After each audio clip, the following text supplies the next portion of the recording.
Hi bruh. Cringe no?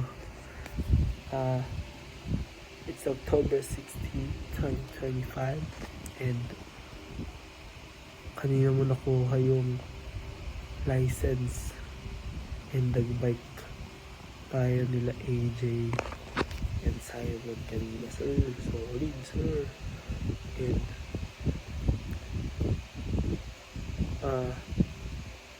20 seconds ka na.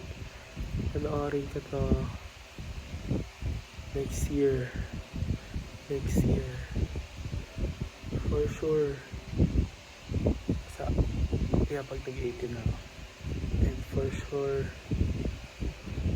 mabilis lang ito and maraming mangyayari.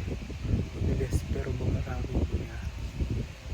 Yung like today realize mo bilis ng last year ng isang buong taon, pero ang dami nangyari, diba?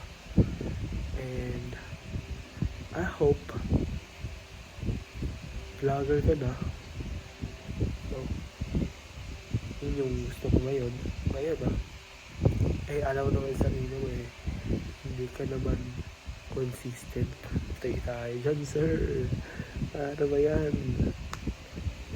And gusto ko na ng big bike bro, may license ka na bro sir. Ano yan, post natin sa YouTube. Yeah. And disciple ka naman. Sana sana solid ka pa rin kay God after 1 year, no? Kasi marami kang magiging challenges. Like ngayon, challenge mo si Ben. Hindi mo alam ano gagawin mo kay Ben. Hindi mo alam ano yung mali, tama. Sabi ni Daddy kanina, huwag magpapagabi, tapos magpagabi ka naman. Oh my! Pwede ko cringe to pag napanood ka eh. Pero akas, di ba napanood ko yung kay Mr. Beast, no? 10 years. Grabe yun. Successful siya eh. Let's see ba? Huwag mo rush yung mga bagay-bagay. Trust God. Si God ang bahala.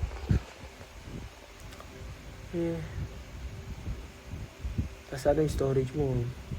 May storage pa rin. Ang daming mangyayari yan. 1 year. Pero pag sinabi mo 1 year, parang mabilis lang yun. Basta no, sana mo consistent ka. Pero ang dami mong gusto sa buhay. Kasi grade 11 na ako dito, pinamanood ko. Next week meron pa akong speech. Yung English speech. English speech na. 1 year. And pray, be solid ka dyan. With a big bike.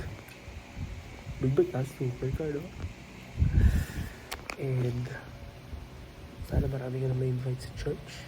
Maybe again, ano na, example, sana. Bro, ngayon, yun yung struggle ko ngayon. Hindi ko alam kung tama ba o mali yung pinag-work sa buhay.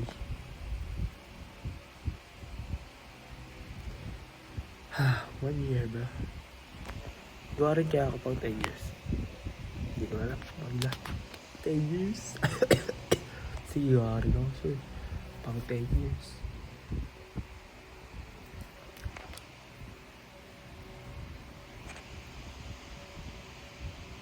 Okay. Sige na bahala. Iyak ka ng malupit na ito, sir. Sige na bahala. Mapag-sleep bro.